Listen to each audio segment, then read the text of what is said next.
provinces across the country are launching into their reopening plans, and there is a return to stores doing business in bricks and mortar locations. Of course, many of them have been doing already things online. It's going to look very different on the other side of this pandemic as far as the retail landscape. Will things ever return to what they were before? We thought this was the perfect week to talk to a marketing and retail expert throughout the course of our program to answer any questions you have about what retail is going to look like. So Brynn Winegard is with us from Toronto. Happy to have her back with us for so many conversations this morning. Brynn, I'm looking forward to this. Me too. Thank you, Heather. Let us begin with a quickie yes or no. Will shopping as we knew it pre-pandemic, Brynn, ever be the same? It won't. Of course not. No, Heather, it's a great question. I think expect to see very significant changes, especially as we start to open right now. As you mentioned, the Ontario government has said that the only stores that can open are ones with direct street access, ones that can aerate, that can open and oxygenate their space. So over the weekend, of course, we saw some reopenings. We will see more of those, but there will be stores not allowed to open still. There will be circumstances for a lot of retailers that they won't be able to open for a long time to come. Okay, I thought you were going to say that it won't be quite the same. So I want to get into details, and you raised some of the changes. You mentioned the word change. What is going to change? Let's talk about that in more detail over the course of the morning. But give me the big picture, if you would first, what the retail landscape looks like to you when we're really all the way through this, when all of the provinces are into their final phase of recovery and things are reopened. What is retail going to look like? Yeah, I think one of the sort of directional pieces of guidance or thematic things I can say is that whenever we see, and this has been true of the retail apocalypse in the last 7 years, but whenever we see a crisis, economic, pandemic, you name it, what we see is an acceleration of the trends that were already in place. And so expect to see more in the way of what we call omni-channel. So that's bricks and clicks, right? The idea, as you mentioned earlier, that, if you were still in business, you pivoted, and effectively that businesses that were to survive would pivot or they would perish. The idea that Amazon, of course, did a really, has done an amazing job of dealing with demand and has the capacity to do that. So we'll see even increasing levels of reliance on e-commerce, online, online retailers effectively. So more of the same. Can I just jump in on that? Because I'm starting to hear a term, the delivery economy or a delivery culture. Are we now becoming this officially, Brynn? Really we are. And Amazon solved that last mile of delivery problem, which really was the issue when it came to delivery. What we are seeing now is allowed in Ontario, and of course will be allowed across provinces, is curbside pickup, which includes appointment-based pickups, right? So what you'll do is you'll pre-order, you'll prepay, and then you pick up at the designated time. We will see more of that. We will see more of what I'm going to call appointment-based shopping, much more in the way of what you call, delivery-based shopping. And that's the idea, is that, more of this delivery to your door, which of course is convenient, but it also allows something that's another theme, which is that hands-free shopping. Hands-free shopping decreases the risk of viral vectors to humans, and that we will see a lot more of as we proceed. Okay, I want to talk about how that's going to be applied even within the store environment, even in terms of making, transactions. What is that going to look like when we talk about the stores? But just in bricks and clicks, I like that. I'm sure I should have heard of that before, but I haven't until this very moment. And when you mentioned that kind of appointment-based shopping, we were reading just the other day about Canadian Tire, just to name one Canadian company, has done very well with that during the pandemic. It's proven to be very successful, Canadian Tire, and that's a model it's going to explore and try to develop for the future. Absolutely, yeah, and so it should. I mean, that is what will be required, right? Is that, as a retailer, if you are going to maintain your bricks and mortar locations, you'll likely also have e-commerce that is, ready, has good UX, good user design, is really ready, willing, and able to serve and cater to your consumers, because we have research that shows that consumers are leery of treading back into retail spaces, having their personal and social distancing, be compromised. So retailers, retail workers, and consumers alike all leery of what this looks like as we move forward. I was reading some projections from big stores in the States. They're expecting a double-digit decline in foot traffic in their stores. So they were talking about exactly what you mentioned, the importance of having a web presence and doing business online. I'm wondering about the small business, Brynn. We were hearing just the other day, again, in Toronto, the mayor announcing a program called Shop Here, which is attempting to pair 3,000 small businesses and artists with people who do web design and marketers, and they're going to try to really boost those small businesses' presence online to enable them to bolster their e-commerce business. So that's a great initiative in Toronto, but it's not rolled out across the country. What are the options available to small businesses who need to do that kind of boosting in the web space? Yeah, it's a really great question. And you know, they need that support. I think we saw through this pandemic, as an example, Uber as one example, you know, really start to address kind of that shop local, eat local type of sentiment, because those grassroots, the MONPA, the non-chain stores will require a lot more in the way of local support if they are to survive. The truth is that what we see in retail, we calculate profitability by square foot. And in order for a consumer to be able to socially distance as we move through full past this pandemic, even into the longer term, expect to see the requirement of retailers that they have bigger spaces. In order to be able to afford that, you need high volumes. And if you don't have high volumes, you won't be able to survive. And so we talk a lot about foot traffic in retail, but the idea is that if you don't have that, if the local neighborhood isn't supporting you, then you won't necessarily be able to survive, which, of course, you know, we see this acceleration of a trend. We've long seen the hollowing out of some of the, you know, smaller stores. They called that the Walmart effect. They later called it the Amazon effect, but expect to see that, you know, effectively retailers, in order to be able to survive, will be the ones who are able to charge a higher margin, who have bigger footprint, who have more foot traffic, and that is just an expensive proposition, all things told. So, you know, real threat to smaller retailers right now. So again, the imperative there to get an e-commerce presence, even for small retailers. I'm wondering, you raised the whole question of profitability and the whole question of pricing. Andy in Iqaluit is asking a question about this, wondering whether Canadians will be protected against price gouging once things do reopen. I mean, what do you expect? What do you think we should expect to see as far as prices for going up potentially? I mean, and will consumers be able to agree to pay more? What are you thinking on pricing, Brynn? It's going to be challenging. Yeah, to some extent, you know, especially when we talk about, depending on the category, airlines is different than bricks and mortar retail, but, you know, the Competition Act takes care of a lot of that. So different types of categories are able to price differently. It's something, if you're really interested, you can go and search through the Competition Act. What airlines are able to do is something called yield pricing, which basically says that the more demand there is, the higher they can charge. There are other restrictions in different categories for how much you can charge. And of course, there's competitive pressures. That is such is the way of competition, right? That you can't charge a super premium above what your competitors are unless you're offering something extra special. We will be seeing a recession. You know, we lost 1 million jobs in Canada through April and May. So expect to see that, you know, there just won't be the spending out there. So some of these price increases will be tempered by a competitive market, consumer, you know, demand decreasing, and frankly, just the dollars aren't there through a recession. But expect to see higher levels of what I'm going to call higher margin products in the retailers that do survive in bricks and in clicks. So effectively, what we see is a polarization effect, more acceleration of that trend where low involvement, low margin, you know, things like toothbrushes and toothpaste, you'll start to see a lot more online because frankly, those are low margin products. They don't allow for profitability. Whereas, you know, higher margin, more expensive luxury goods we'll still see in that taste, touch, feel, hedonic retail spaces. So, you know, that really is to say that there will be price differences for sure, certainly in some categories. Expect to see the best deals still online, not in bricks and mortar, because that's an expensive proposition. From Carol in London. Carol works in a thrift store. This is a very specific retail sector. I work at a thrift store that supports the homeless and people in need in the city of London. And they provide clothing through their program, and then they open the store for public shopping. Of course, that's not just in London. That's something that we see across the country. How do you think COVID-19 will affect thrift shopping?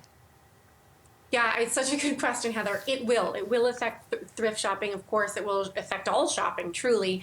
What we notice is that the virus does succeed to survive on textiles. So what's more likely to happen is that you're likely not to be able to try things on. So we do expect in the short or medium term that expect to see things like change rooms and ability to try on limited.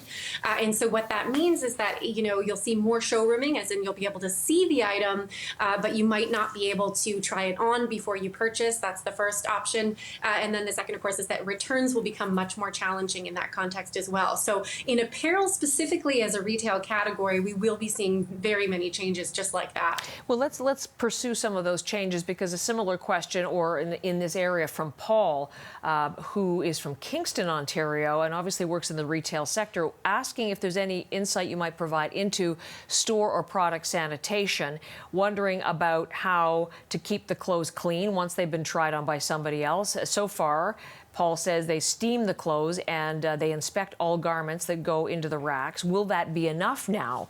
What kinds of things, if we use that as a starting point, to the kinds of, you just indicated, probably no try-ons or limited try-ons, maybe even virtual try-ons. I've heard about that. But overall, in terms of the whole keeping the store sanitary and safe and clean, what do you expect that we'll see? Yeah, well, first of all, Paul asks about the UV light as an example that might work. Steaming does work. So, the COVID virus in particular, its fat cells burst at 25 degrees Celsius and above.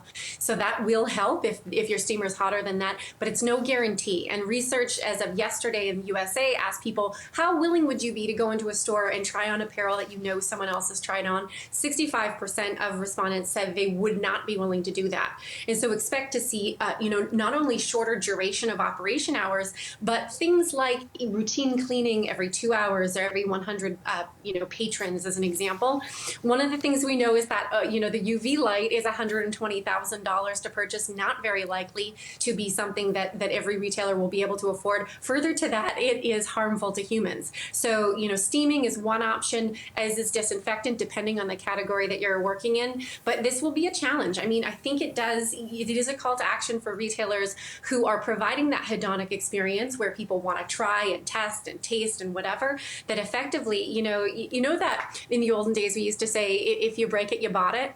In the future, it'll be, if you touch it, you bought it. You bought it. And wow. A little bit more. It's already the case with produce, isn't it? And things in the grocery store. If you touch that avocado, it's coming home with you. But let's pursue this a little bit further. That kind of cleaning stuff, all of the nastiness that goes into this shopping, stores have been wanting to keep that out of sight, because they want to focus on the pleasurable experience of the shopping experience. So we would expect, I would think, Brynn, to see hand sanitizer in stores, to see all those markings on the clothing stores, keeping people apart, fewer people in the store. If that's what is going to be the reality, what we don't know, I think, is how the customer will respond to that. What do you think? I mean, stores have said, some of the interviews I've said, they have no idea what their customer is going to react, or how their customer is going to react to seeing those kinds of things. What is your expectation? Yeah, well, first of all, that, we will expect to see a decrease in foot traffic, people being afraid, certainly, and in the short term for sure. But even post-vaccine, if we have a solution to this problem, still expect to see some level of social distancing, because this is a new collective conscience that we have now, right? A new sort of sensibility around the potential threat that you'll see in public spaces and in marketplaces. So definitely customers will have a different experience, and that will change how not only they shop, but how they feel about the shopping experience. One of the trends that we see, and as we say, big crisis creates just a catalyst for the trends we were already seeing. And one of those trends was increasing in things like showroom, hands-free shopping, where you'll be able to see the couch, as an example, or the sofa that you're looking to buy. You won't necessarily be able to sit on it. It might, in fact, be behind plexiglass. You will order it there for home delivery. And the idea is that the retailers that survive will be ones that are able to offer a hedonic experience experience, probably much more virtual in how you try things on. Maybe you come with the dimensions of your room as an example to see how that sofa might look in your home, and be able to, figure that out in store. That might be part of the experience. But we will be seeing a lot more in the way of hands-free shopping, and it will change how consumers shop, why you would go into a store in the first place, and how it feels to be in that physical environment. Sounds to me that technology companies that can create an enhanced virtual shopping experience are going to be doing very well if we move in that direction. I have a question, one more from Janet this time. You were talking last hour, if anybody is just joining us, about how products where there's not much of a margin may be sold increasingly online, and even mentioned things like toothbrushes and toothpaste, so those kind of toiletry items. I'm wondering what you see us buying. It seems that more and more people are buying groceries online. But interestingly, Janet has a comment and a question. She thinks that retail online purchases of groceries is not the be-all and end-all. She's ordered online, the result not all good. I received groceries that were ready to expire in a few days, products that I wish to return, which is a hassle, not for me. So it's more of a commentary, but it does point to, that a good delivery return program. This is all going to be very essential for companies to succeed doing e-commerce. Absolutely. And, that will improve as we proceed, and as retailers, especially e-commerce, the bricks and clicks folks, as they get better, that will improve, and your return policy will improve. It's also caveat emptor. I mean, really, buyer beware. If you have a challenge with, not being able to pick out your peach or your avocado, then you might not want to leave that in the hands of someone else. Now, grocery stores in particular have figured this out through the pandemic, so I expect that they will stay open, and that will largely look the way that it does today. So expect longer lineups, more social distancing, as much hands-free as possible, more plexiglass, more cleaning, shorter hours, all that type of thing. But to your point, I mean, absolutely, we're looking at, circumstance where a lot of e-retailers will have to think a little bit more thoroughly about how those returns are handled, and that consumers will be concerned with that for certain.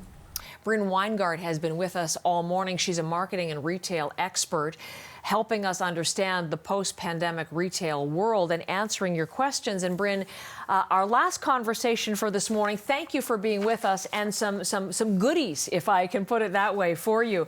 I'm wondering, this is right in your wheelhouse, from Paul, writing to say, what do you think what are the new marketing job positions or specialties do you see coming out of COVID-19?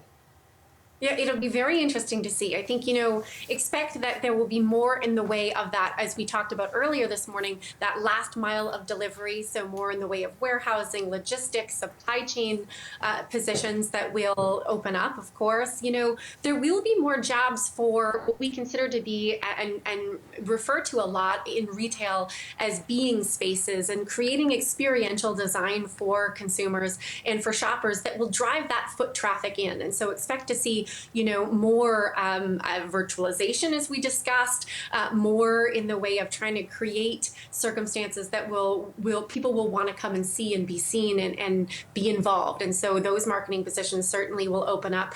Probably, however, less in the way of actual stock keeping, that type of thing. We will see a decrease likely in on-floor inventory, more in the way of showrooming. So some of that likely to take shape as the new reality sets in. So big changes coming into your area of work as well, in addition to retail itself. A question from Danielle, actually a series of questions, but maybe we can explore them. But she's looking at e-commerce. I promised we'd have some questions about e-commerce.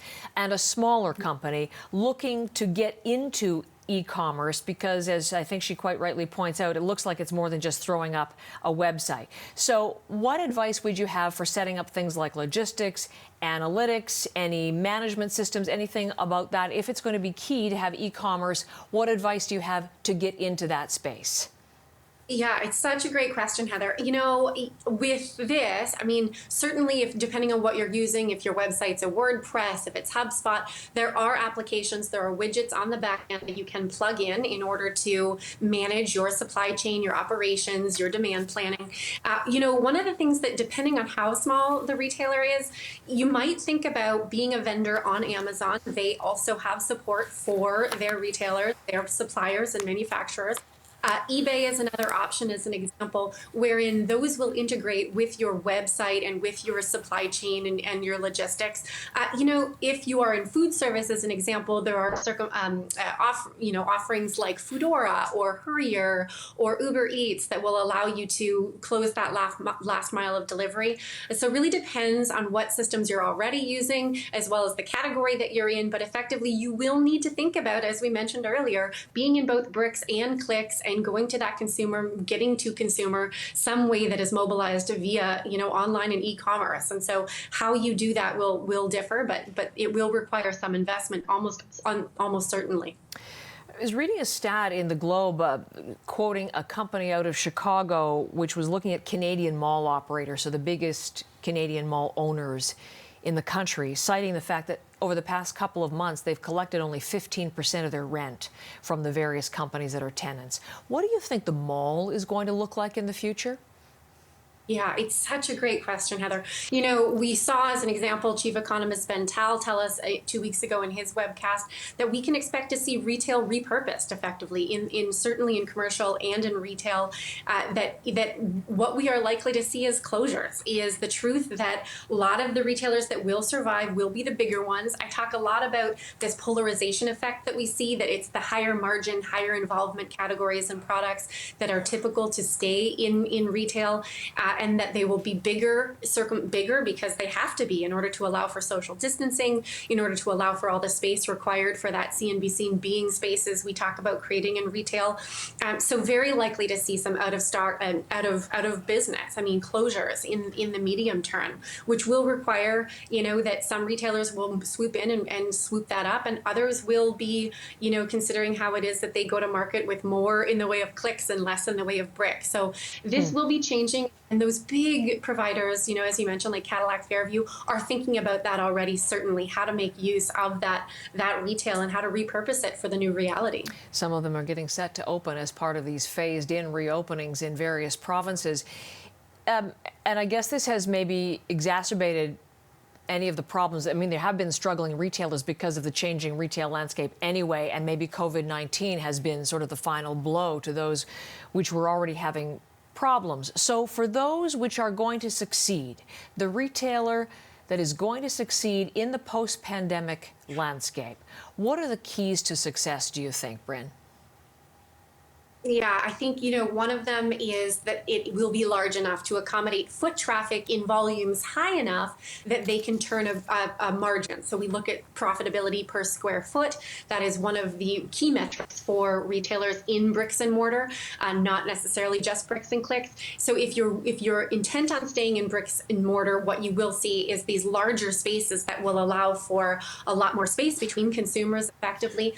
What I talk about is that being space, a reason to drive foot traffic, a reason for consumers to want to come to your store that is a different experience than they can experience online. And so usually that's things like events, it might be things like virtual change rooms, showrooming, but it has to be a hedonic sensory experience that answers to a consumer sensibility to want to bother. Otherwise, they'll just order on their couches. And so, really we're looking at sort of this being almost like an entertainment venue as well as a place where you might shop. And if you're not that, then you're likely looking at significant changes in terms of your profitability, for sure. But even though if it has to be an entertainment venue, does it not still in this world, at least in the immediate future, still have to instill the confidence that the customer is safe and that all of those hygiene practices are in place and you can trust that you can shop there in person? Oh, absolutely. And so we will be expecting to see, more in the way of things like plexiglass, safety for the actual retail workers.